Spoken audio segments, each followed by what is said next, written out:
নমস্কাৰ বন্ধুসকল, মই হাতীমে আজি আকৌ পুনৰে আপোনালোকৰ মাজলৈ উপস্থিত হ'লোহি ভেন্দি খেতিৰ ভিডিঅ' এটা লৈ। তো কথা হ'ল বন্ধুসকল, আপোনালোকে ভেন্দি খেতি কৰিছে নেকি? মই আপোনালোকক অশেষ ধন্যবাদ জ্ঞাপন কৰিছোঁ। আপোনালোকে ভেন্দি খেতি যদি কৰিছে তেনেহ'লে মই কোৱা কথাখিনি অকণমান গুৰুত্ব দিব। কি ধৰণৰ গুটি লগাইছে, কোনটো চিট লগাইছে, নাম কি, আৰু এই খেতি যে কৰিছে এই খেতিত আপোনালোকে কি কি সাৰ দিলে, গোবৰ কিমান দিলে, ৰাসায়নিক সাৰ খটাইছে না নাই। তো আজিৰ এই ভিডিঅ'টোৰ মাজত আপোনালোকে সম্পূৰ্ণ তথ্য পাব। ইয়াত অলৰেডি 1.5 বিঘা মাটিৰ ভেন্দি খেতি কৰা হৈছে। এঢলীয়া মাটি আছে। যদি আপোনালোকে এনেকুৱা ধৰণৰ মাটিত ভেন্দি খেতি কৰিম বুলি ভাবিছে তেনেহ'লে আপোনালোকে আগতীয়াকৈ মই কোৱা কথাখিনি গুৰুত্ব দিব। আগতীয়াকৈ সাৰ চাৰ যিবিলাক দিম সেইবিলাক দিব। আৰু পোকৰ ঔষধ হওক, ফাংগিচাইড হওক, কি দিবলৈ কৈ আছোঁ আপোনালোকে গুৰুত্ব দি শুনিব। তো কথা হ'ল এইটো খেতিত ছুপাৰ ষ্টাৰ যোৰা বলদ বুলি কয় এই ধৰণৰ বীজ দিয়া হৈছে। তাৰ লগতে হাইব্ৰিড F1, এইটো কিন্তু হাইব্ৰিড F1 দামিন্তি, এনেকুৱা ধৰণৰ বীজ দিয়া হৈছে। তো কথা হ'ল এই ভেন্দি খেতি কৰিবলৈ হ'লে গুৰুত্ব কোনটোৰ ফালে দিব। গছত কিন্তু ভেন্দি খেতি কৰিলে গছ সৰু থাকোঁতে কিন্তু ভেন্দি লাগন দিয়ে। সেইকাৰণে খাদ্যটো আমি কি কৰিব লাগিব, খেতিৰ লগত কৃপণালী কৰিলে নহ'ব। গছবিলাক সৰু থাকোঁতে আমি গছক কি দিব লাগিব, উন্নত ধৰণৰ খাদ্য খুৱাব লাগিব। যেতিয়া পানীৰ অভাৱ হ'ব সেই মুহূৰ্ততে আমি জলসিঞ্চন কৰি দিব লাগিব। আৰু যেতিয়া খাদ্যৰ অভাৱ হ'ব তেতিয়া আমি কি কৰিব লাগিব, ফাৰ্টিলাইজাৰ দি দিব লাগিব। যিবিলাক ফাৰ্টিলাইজাৰ দিলে নেকি গছে সোনকালে গ্ৰ'থ হয়, শিপাৰ কাম কৰে, সেই ধৰণৰ ফাৰ্টিলাইজাৰবিলাক আপোনালোকে দিব। পোকে যাতে ডিষ্টাৰ্ব নকৰে তাৰ কাৰণে উন্নত ধৰণৰ ঔষধ দিব লাগিব। তাৰ আগতে কৈছোঁ, আপোনালোকে যদি মোৰ চেনেলৰ নতুন ভিউৱাৰ্ছ হিচাপে আছে তেনেহ'লে মোৰ চেনেলটো ছাবস্ক্ৰাইব কৰি দিব আৰু কাষত থকা বেল ঘণ্টিটো লাহেকৈ বজাই দিব, যাতে এনেকুৱা ধৰণৰ উন্নত জৈৱিক, ৰাসায়নিক আৰু বৈজ্ঞানিক পদ্ধতিমতে কৰা খেতিৰ ভিডিঅ' নটিফিকেশ্যন অলৰেডি আপোনালোকৰ মোবাইলত পাইগৈ। তো ভেন্দি চব্জিৰ ভিতৰত আটাইতকৈ অলপ দিনতে বিকিব পৰা আটাইতকৈ বেছি লাভান্বিত খেতিৰ ভিতৰত আছে ভেন্দি খেতি। যিটো চব্জি এদিন পিছে আমি উঠাই কিনে বজাৰলৈ বিকিব পাৰোঁ। এই ভেন্দি খেতি কৰিবলৈ হ'লে প্ৰতি বিঘাত আপোনালোকে 1 পৰা 1.5 গাড়ী আপোনালোকে গোবৰ দিব, 50 কিলো ছুপাৰ ফছফেট দিব, 15 কিলো ইউৰিয়া দিব, 15 কিলো DAP দিব, 15 কিলো পটাছ দিব।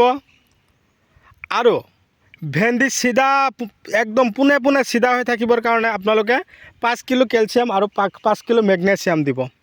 তাৰপিছত আপোনালোকে ঠিকছে হাল মাৰিব, ময়াব, ধূলিময় কৰিব। তাৰপিছত আপোনালোকে ভেন্দিৰ বীজবিলাক দিব। এটা লাইনৰ পৰা আৰু এটা লাইনৰ ডিষ্টেঞ্চ ৰাখিব 1 হাত বা 20 ইঞ্চিও ৰাখিব পাৰিব, 18 ইঞ্চিও ৰাখিব পাৰিব। আৰু এটা বীজৰ পৰা আৰু এটা বীজৰ দূৰত্ব দিব আপোনালোকে 5 ইঞ্চি, 7 ইঞ্চি, 8 ইঞ্চি এনেকৈ দি আপোনালোকে যদি লগাব পাৰে তেনেহ'লে আপোনালোকৰ গছত ভেন্দি প্ৰডাকশ্যন বেছি হ'ব। এতিয়া মূল কথালৈ আহোঁ।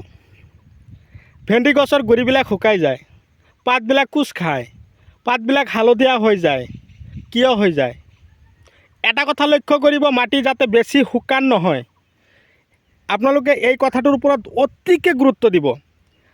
যিকোনো খেতিৰ, কেৱল ভেন্দি নহয়, ভেন্দি হওক, তিয়ঁহ হওক, জিকা হওক, ভোল হওক, কোমোৰা হওক, ডটত ইত্যাদি এনেকুৱা ধৰণৰ খেতিৰ যদি মাটিত ৰস কমি গৈছে তেনেহ'লে পাতবিলাক হালধীয়া হ'ব, কোচ খাব, ফাংগিচাইড দেখা দিব, শুকান পচলা বুলি কয়।